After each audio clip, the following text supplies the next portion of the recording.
wote. Asanteni sana kwa nafasi hii. Nimefurahi kuonana na nyie kwa njia ya kipekee. Tujonana kuanzia mwaka jana wengi.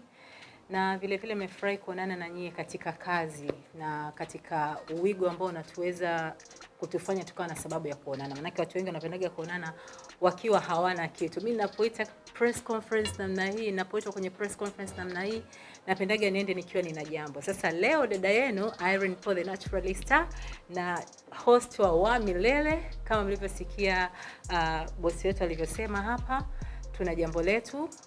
Watu wengi walikuwa wanaulizia kuhusiana na reality show yetu, na sijui kama kila mtu ameiona, lakini kwa wale ambao wamefanikiwa kuiona wanajua ilivyo, walikuwa wanaona. Kiufupi tu kwa wale ambao hawajui, Wa Milele ilikuwa inahusiana na, sio ilikuwa, bado ipo, haijafa.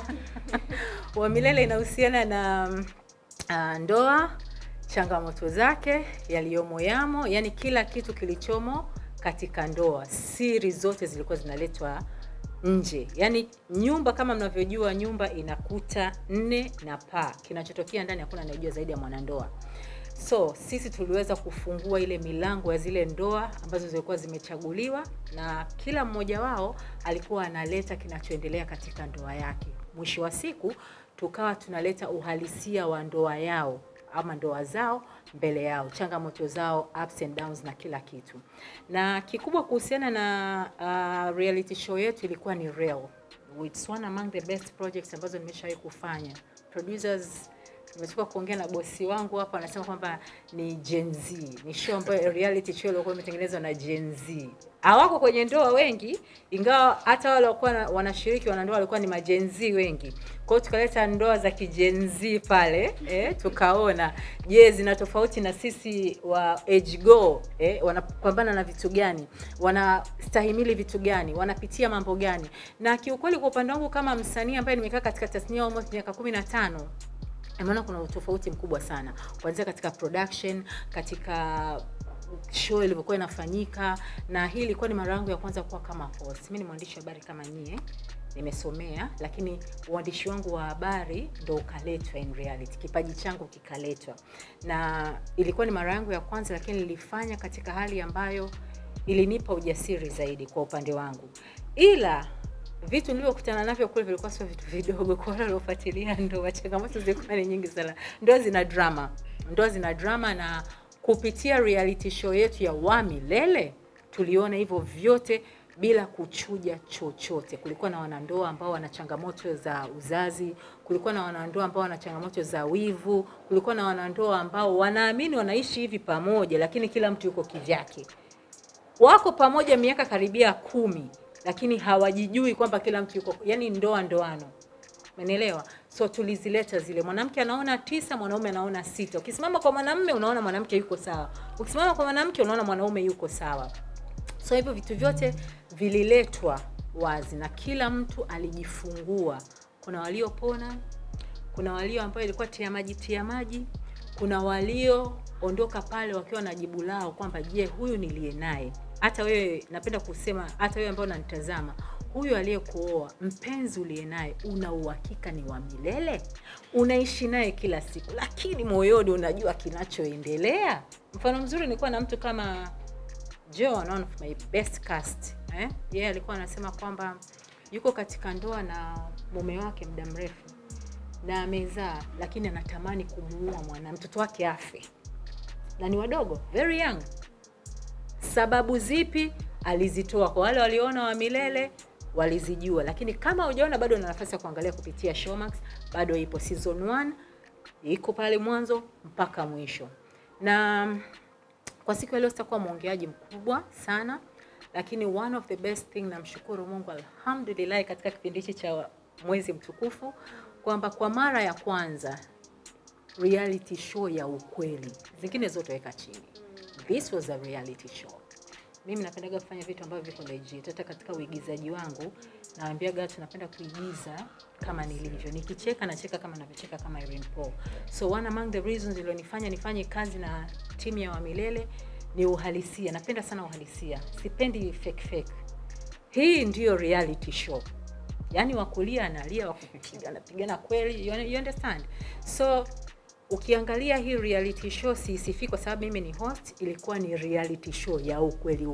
Unaona maisha halisi ya Mtanzania, kijana wa Kitanzania, maisha yake halisi na anayopitia. Sio Gucci buchi. Sio Steve Madden. Yani kitu kinakuwa kimenyooka kabisa, unaona kabisa. So one among the things ambazo zilinifanya nipende hii reality show, kwanza ndio reality show ya kwanza katika Showmax ilivyozinduliwa. As you know kwamba Showmax ilikuja mpya. Alafu ya pili ni reality show ambayo inauongelea uhalisia. There is no fake zone. Sio hapa sasa pita utakuwa kama unanunua kitu alafu hapana. This was reality. So ninawashauri kama mtu hajawahi kuangalia, iangalie because it's all real. It's pure organic kabisa maisha ya Kitanzania halisi. Na kitu cha tatu ni kwamba kwa mara ya kwanza imeingia kama show mpya. Watengenezaji waliotengeneza, producers, ni watu ambao ni wa newbies, katika ulimwengu wa sasa hivi, lakini wameleta mapinduzi ambacho sisi kama ejigo wa kipindi kile katika industry tukikaribisha nitazama namna hii, tutafika mbali sana katika tasnia yetu. Endapo jicho letu kama tigers wale wa industry, manguli wa industry films za kibongo. Najua waigizaji wengi ama producers wengi katika bongo industry movies hatupendi upinzani. Lakini to be very honest, producers wanaokuja sasa hivi they are hot. Wanajua wanachokifanya, ni levels. So kama tukiweza kukusanyisha nguvu kati ya newbies na maproducer wa zamani ama waigizaji wa zamani, tutapata industry yetu itaenda mbali. Na mimi ni kati ya watu ambao nimejaribu kufanya kazi na newbies na nimeona kabisa mtu kama Kefa mindset yake iko tofauti. Watu wengi ni kwenye talent factory, kina Sara, kina Kefa, kina Jerry na watu wengine wengi. Alafu baada ya kufanya kazi ya kwanza, imagine, I'm so honored and so humbled kwamba tumeingia katika nominations za kimataifa.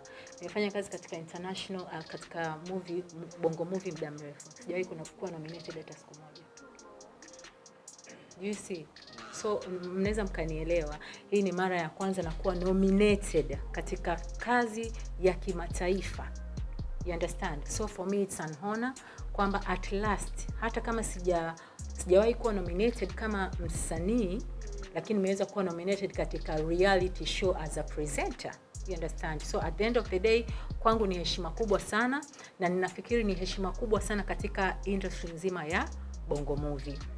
So ninawashauri wa Tanzania na wapenzi wa maendeleo wote ambao wanatakia wema bongo movie, kilio chetu kikubwa, twende international.